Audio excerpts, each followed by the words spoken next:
ಬೇಕೇ ಬೇಕು, ಬೇಕೇ ಬೇಕು. ಸ್ವಂತ ಮನೆ ನಮ್ಮ ಹಕ್ಕು ಹೋರಾಟಕ್ಕೆ, ಸ್ವಂತ ಮನೆ ನಮ್ಮ ಹಕ್ಕು ಹೋರಾಟಕ್ಕೆ ಬೇಕೇ ಬೇಕು, ಬೇಕೇ ಬೇಕು. ಹೇಳಿ ಸರ್. ಕಳೆದ 6 ತಿಂಗಳಿಂದ ಸರ್ಕಾರಕ್ಕೆ ಒತ್ತಾಯಿಸ್ತಾ ಇರೋದ್ರಿಂದ DC ಅವರು ಆದೇಶ ಮಾಡಿ ನಗರಸಭೆಯಲ್ಲಿ ಒಂದು ವಿಶೇಷವಾದ ಕೌಂಟ್ರನ್ನ ತೆಗೆದು ಸಾವಿರಾರು ಜನರದು ಅರ್ಜಿ ಸ್ವೀಕಾರ ಮಾಡಿದ್ದಾರೆ. ಈಗ ಮುಂದಿನ ದಿನಗಳಲ್ಲಿ ಏನು ಈ ಅರ್ಜಿ ಸ್ವೀಕಾರ ಮಾಡಿರೋದು ಏನಿದೆ, ಈ ಅರ್ಜಿಗಳಲ್ಲಿ ಕೆಲವು ಅರ್ಜಿಗಳು ಫೇಕ್ ಇದೆ. ಅಂದರೆ ಈಗಾಗಲೇ ಯಾರಿಗೆ ಸೈಟ್ ಇದೆ, ಮನೆ ಇದೆ, ಅವರು ಕೂಡ ಅರ್ಜಿನ ಸಲ್ಲಿಸಿದ್ದಾರೆ.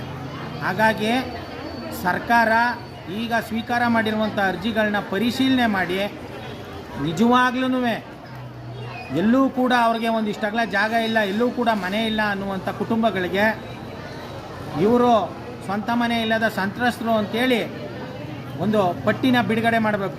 ಯಾಕಂತಂದರೆ ಮಂಡ್ಯ ಶಾಸಕರು ಅವರ ಹೇಳಿಕೆಗಳನ್ನ, ಪತ್ರಿಕೆಗಳನ್ನು ನಾನು ಗಮನಿಸಿದ್ದೀನಿ.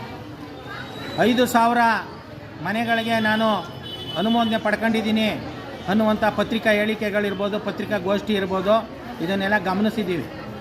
ನಾಳೆ ದಿನ ಸರ್ಕಾರದ ವತಿಯಿಂದ ವಿತರಣೆ ಮಾಡುವಂಥ ಸಂದರ್ಭದಲ್ಲಿ ಅಲ್ಲಿ ಪಕ್ಷಪಾತ ಆಗಬಾರ್ದು, ಗೋಲ್ಮಾಲ್ ಆಗಬಾರ್ದು, ಯಾರೋ ಈಗಾಗಲೇ ಇರೋರಿಗೆ ಅವರು ವಿತರಣೆ ಮಾಡಬಾರ್ದು ಅನ್ನೋ ಮುನ್ನೆಚ್ಚರಿಕೆಯಿಂದ ಸ್ವಂತ ಮನೆ ನಮ್ಮ ಹಕ್ಕು ಹೋರಾಟ ಸಮಿತಿ ಏನು ದ್ರಾವಿಡ ಕನ್ನಡಿಗರು ಚಳವಳಿ ವತಿಯಿಂದ ನಡೀತಾ ಇದೆ, ನಾವು ಒತ್ತಾಯಿಸ್ತಾ ಇರೋದೇನು ಅಂತಂದರೆ ಅರ್ಹ ಸಂತ್ರಸ್ತರು ಪಟ್ಟಿ ಬಿಡುಗಡೆ ಮಾಡಿ.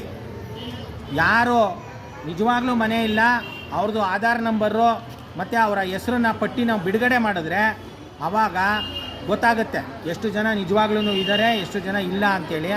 ಹಾಗಾಗಿ ಇವತ್ತು ಅದನ್ನು ನಾವು ಜಿಲ್ಲಾಧಿಕಾರಿಗಳಿಗೆ ಮನವಿ ಸಲ್ಲಿಸೋದಕ್ಕೆ ಬಂದಿದ್ದೀವಿ.